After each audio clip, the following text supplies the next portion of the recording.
Hey my glam girls, welcome back to my channel. It's Chelsea, where we talk about all things glam and all things girly. I'm a beauty enthusiast and consultant who loves to talk about everything dealing with beauty and makeup, and I have finally had the opportunity to sit down and play with none other than Mother Pat McGrath's Mothership 10 Moonlit Seduction. Now, I know my video is not being posted in a timely manner, but I wanted to share with you my thoughts because this palette is definitely different from her other Mothership palettes, and so I just wanted to share my own take with it, and then just a couple of comparisons that I have thought of when using this palette. So stay tuned for all of that. Thank you so much for spending some time with me today. I truly do appreciate it, and let's get right into this video. So yes, Moonlit Seduction Mothership 10 looks like so, and this does retail for $128. So the Mothership palette has gone up $3. I don't know if it went up $3 because the formulation is different, or if it just went up $3 because everything nowadays prices are just higher than what they normally used to be, but we have that. So Mother says that this is a palette with 10 starlit shadows presented in decadent colors and seductive finishes ranging from velvet mattes and moonlit metallics to alluring astrals. So she says, adorn your eyes in this array of nocturnal neutrals designed to sculpt, illuminate, and accentuate in luxurious finishes that glide on flawlessly. Silky smooth textures blend and build beautifully, imparting multi-dimensional brilliance, inspiring endless eye looks. So getting into the swatches of the shades, we have Skin Tints Glow. This is a pink champagne. Rosewood Romantique, which is a rosewood color. Platinum Dusk, which is a platinum taupe. VR Sextasy, which is a Gemini blue. Astral Gold Lust, which is a sparkle golden beige. Extreme Nocturne, Brown Taupe, Bronze Devotion, Natural Bronze, Plum Cabaret, which is a dirty plum, Blitz Venus, Beige Champagne, and then Astral Lilac Aura, which is a Astral White Lavender. So let's get into these two eye looks that I created, and then we'll get into some comparisons. So y'all know how I be forgetting the order that I go in. So if I forget the order, just follow along here. I'll catch up eventually. So first, I wanted to start off with the matte shades, because when I swatched the matte shades, the three matte shades that are in this palette were not consistent to me and their formulation, just in terms of how they felt on my finger. Pat McGrath, although she does her shimmers and her metallics just like so distinguishably beautiful, her mattes are not always my favorite formulation. And I would say that in Mothership 8 and 9, I felt like her mattes were getting better. The mattes in this palette are just, if I could say, kind of your standard mattes, but I do feel like this shade here, which is called Extreme Nocturne, I did feel like this was pretty dry. I feel like these two mattes here were not necessarily dry in their formulation. They were quite pigmented, but they weren't as buttery smooth to me as they could have been, especially compared to the matte shades that were in Mothership 8 and 9. So I started out with this first shade here, which is called Rosewood Romantique, and I felt like this shade was very pigmented. I felt like it gave me a lot of color and it blended really beautifully. And then after that, I went in with this shade here called Extreme Nocturne, and I did feel like this shade was a little patchy when I first started to apply it onto the eyes. So I kind of took my method of application that I do with Natasha Denona's Creamy Matte formula, and I just really started working in small amounts and then blending as I applied. And interestingly enough, the shade blended very well, and it blended far. So as you've seen me build up the color with this Extreme Nocturne shade, I was able to blend it into the crease of my eye. It blended out into like a nice kind of faux wing, and I was very shocked because I was like, okay, at first seemed like it was gonna be a little patchy, but it blended really nicely. And in my experiences, there are shadows that if they're patchy, they're also not gonna blend well. So I actually was like, okay, like, all right, you know, this is turning out better than I thought in terms of working with that shade, especially because it felt a little drier when I swatched it. So after that, I went in with, what did I go on with next? I think I went in with this shade here called VR Sextasy. And let's get into these Astral and VR shades. The formulation is different. Okay, wait, let me finish the eye looks and then we'll get into that. So went in with VR Sextasy and that blended so beautifully on the eye. I did have some fallout, but I just continued to press the shadow onto the eye and I did have minimal fallout. And then for the inner corner of the eye, I wanted to go in with Astral Lilac Aura, and I used the lightest amount of pressure because I can tell that this shade will go. Like this shade can give you all of the pigmentation that you want, but I just want it a little bit. Just like I wanted it there, but I didn't want to overpack the shadow on the eye. And so with very light pressure, I was able to get exactly what I wanted. And I love the transition of Astral Lilac Aura with VR Sextasy. And then for the lower lash line, I went back in with Extreme Nocturne. And then I did use Pat McGrath's Intensifies Artistry Wand for the lower lash line because I wanted to make sure that shimmer popped there. So I applied that first and went in with this shade here, which we are calling, what is this shade called? Platinum Dusk. I really like this shade too.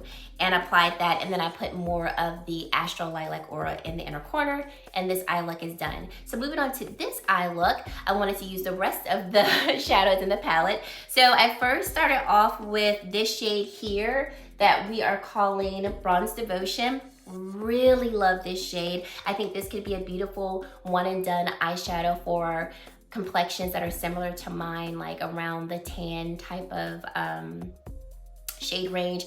Honestly, it could really work for anybody. It could be a really beautiful one and done look for the, I would say a good range of people that have a nice either neutral or warm undertone to their complexion. But I wanted to take it up a notch, so I went in with Astral Gold Lust and just applied it in the center of the eye just to give it a pop and add further dimension to the eye look. And then for the inner corner, I went in with Skin Tints Glow, and I wanted to use that to just add a nice transition to the inner corner. So I took a more kind of fluffy brush and applied it to the inner corner, and I really like the transition of those shadows there as well. For the lower lash line, I went in with Plum Cabaret, and then for the inner corner, I also applied the Intensifies Artistry Wand and went in with the shade called Blitz Venus, and that's what we have right along here. And then for the crease, I just wanted like almost a shadow of a transition shade there. So I went in with Extreme Nocturne and just with the lightest amount of pressure, just applied a little bit of that like directly into the crease, blended it out because I just wanted like a hint of that shade there. I didn't want anything too intense. And then I took my Valentino eyeliner and I made just a little quick wing. I did that off camera. And these are the eye looks. I really enjoy how both of them came out. The formulations of her shimmers, her metallics, I mean, beautiful, beautiful. And let's get into this new formulation of these special shades right along here. So these are most definitely different. When I first looked at the palette, when it came in the mail, I was like, something's different.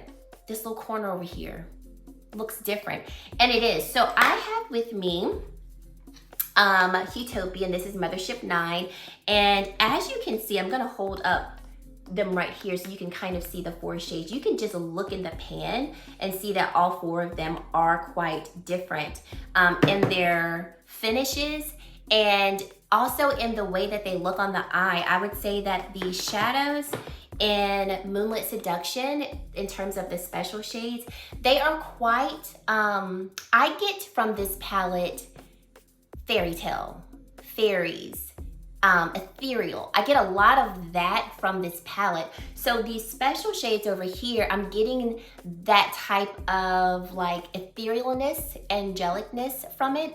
I know those are probably not words, but just go with me here. So it kind of makes sense that she would change the formulation. So I'm just going to, I'm not swatching to compare, I'm just swatching so you can see the differences in formulation. I'm gonna swatch the 4 special shades so you can see the differences of their formulation. So we've got VR Ecstasy, then Astral Gold Lust, we have a Blitz Venus, and then Astral, what is that one? Astral Lilac Aura. So they look very metallic-y. They almost look like shimmer toppers. Now you can build up the intensity of these. That's just with like quick swirling of my finger in the pan and then swatching them. Now I'm going to do the same type of application with the special shades in this palette right here, and we'll definitely see a difference there. Now I don't have the shades of Heatopian memorized, so I'm not going to tell you what the shade names are, but I'm just going to do some quick swatches here. And I mean, immediately we see much more pigmentation from these 4 shades here compared to these 4. And even with the special shades from Heatopian, you can see that the finishes of them are different compared to the finishes here. Like there's different textures in these shades. Whereas these shades, there's 2 textures. You've got your astral textures, which are here and here. And then you've got your Blitz Venus shade, and then you've got your VR shade. But even the VR shade feels different than the VR shade in Heatopian. So in Heatopian, the VR shade is here, and in Moonlit Seduction, the VR shade is here. So they're just different. And in all honesty, I like the textures. I think it's different and it's giving you a softer, kind of a softer feel to a Mothership. I know for some people, they can't wear the texture of the Mothership palette on their eyes because the texture irritates their eyes, doesn't really work well with maybe their eye shape, the texture that is actually on the eyelids. And so I'm wondering, and I would love your feedback because by now, everybody who probably wants the palette has already received it and ordered it. I'd love to know your thoughts on this new texture that Pat McGrath, I would say, is experimenting with. I don't know if this is something that she would continue with. I know for me, just off of like first impression, I would not want to see Pat McGrath continue with the texture of these special shades because I feel like it will kind of take away from the exclusivity of what she offers in her Mothership palette, and if I could say kind of like her signature eyeshadow formulation. So when I think of Mothership, I think of those special shades. Like of all the palettes that she's come out with, you pretty much know, except for those little quads that she made a few holiday seasons ago, you pretty much know if you want to get Mother Pat special shades, you got to buy a Mothership. And I feel like over the years, or I should say over the past 2 palettes, she's really kind of fine-tuned this formulation, and it's beautiful and it's smooth and it's so multi-dimensional. And I mean, it's one of my favorite formulations of shadows when I want something extremely pigmented, high shine, and like giving me all the things. This one, Mothership 10, I can most definitely appreciate it because it is such a perfect everyday palette. And it's one of those palettes that there's, if I could say, it is going to give you that everyday type of look, but if you want to spice it up just a bit, not over the top, like you can reach for this one and pretty much get that type of look. You can also take it there if you want to, but it doesn't have to be maybe as loud, as vocal as some of her other Mothership palettes will do. And in terms of the, if I could say the color scheme, I do like that we've got some cool tones and some warmer tones. I would say the overall vibe of it is going to be more neutral because of those cooler and warmer tones.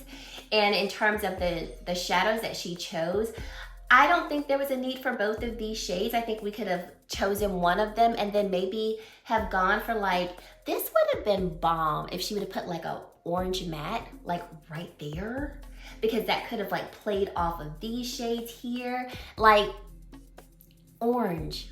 Like I would have loved that. Or even maybe like I don't know, like a deep, like true purple. I don't know, what do you guys think? But I don't think we needed both of these matte shades here. But overall, I do like this palette. I most definitely will be using it because I do like the different textures that are in this.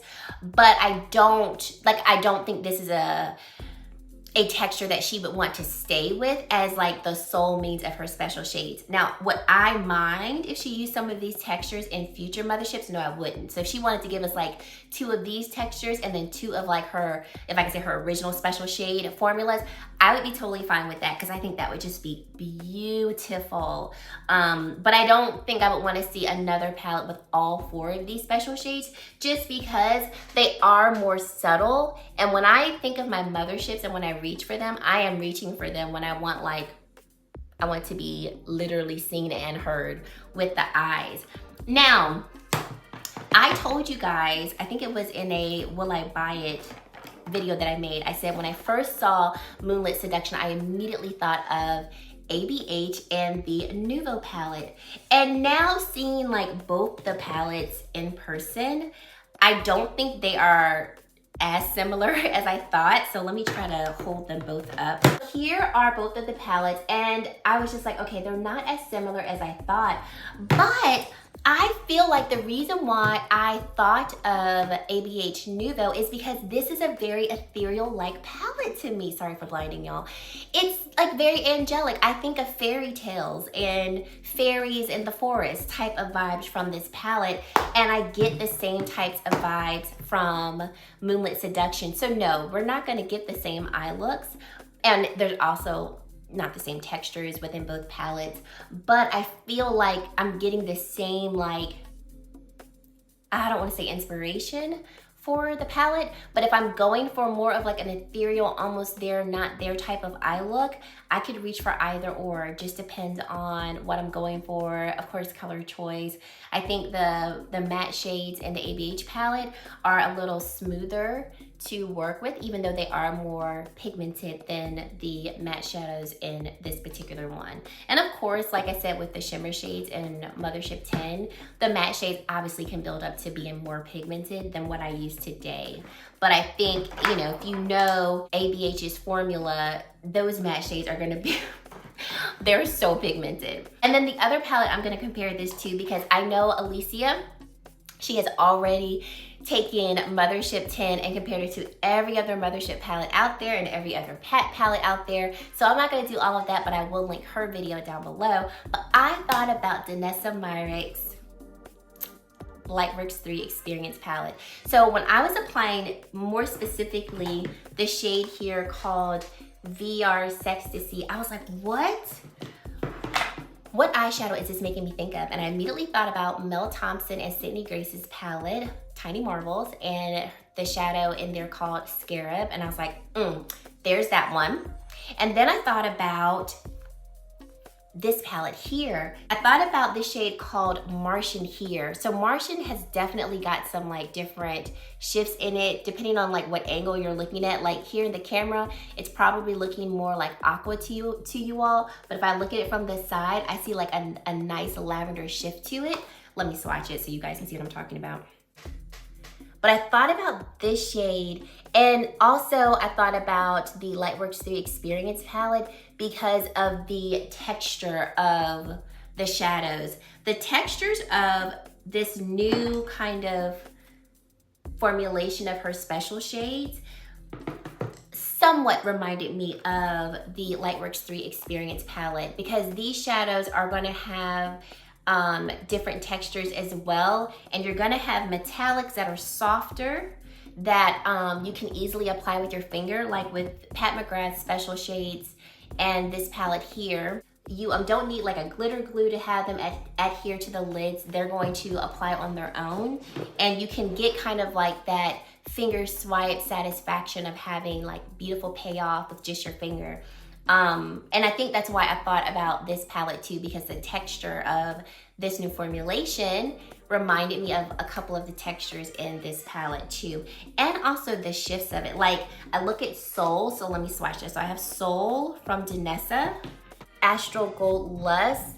And like I said, not saying that there are dupes or anything, but like just the tones of it and the textures of the shadows were similar to me. It made me think of them. Once again though, pattes are going to be much more almost like shimmer toppers compared to the shimmers that we find here in the Lightworks 3 palette. So all in all, I really do like this palette. I think it's beautiful. I loved how both of my eye looks came out, and I love that the formulation of, even just if I could say like your more kind of traditional shimmers, the formulation of these are really smooth and very pigmented. Like I said, the mattes are not my favorite, but the mattes are definitely mattes that you can work with. They do have really nice pigmentation to them. And especially these 2 shades, I didn't experience any type of patchiness or anything like that. So I think this palette's overall a good palette. I have all 10 Mothership palettes. This is definitely not ranking number 1 at all. I do need to redo my ranking to figure out like, you know, where these last few Mothership palettes would fall. But I do think that this palette would be great for someone who has always wanted a Mothership palette, but you felt like her other Motherships were just too loud, like too much. Like, I'm not gonna wear, you know, a lot of those shades. The special shade formulation is just too much for me. Maybe if her special shade formula was too much, it didn't work with your eyes, it was too textured for your eyes, maybe this formulation might work better, you know, with these 4 over here, because these other 3 shimmers are going to be more like your traditional shimmers. So maybe this palette would work better for people who couldn't really wear Pat's normal Mothership palettes. And then I also think this palette will work great for someone who wants a more kind of subtle, neutral Mothership palette. I think she definitely gave us that with this one. So very, very happy to have this. I'd love to know you guys' thoughts, your opinions. If you do have this palette, how have you been enjoying it? Do you think that she should continue with this new formulation of special shades? I want to hear all of that in the comment section below. And if you've made it to this point in the video and you have yet to subscribe to my channel, I would love for you to consider subscribing and joining the Glam Girl Squad. Everything that's on my face will be linked down below. And guys, that is it. Thank you so much for watching, and I really hope to see you in my very next video. Bye guys.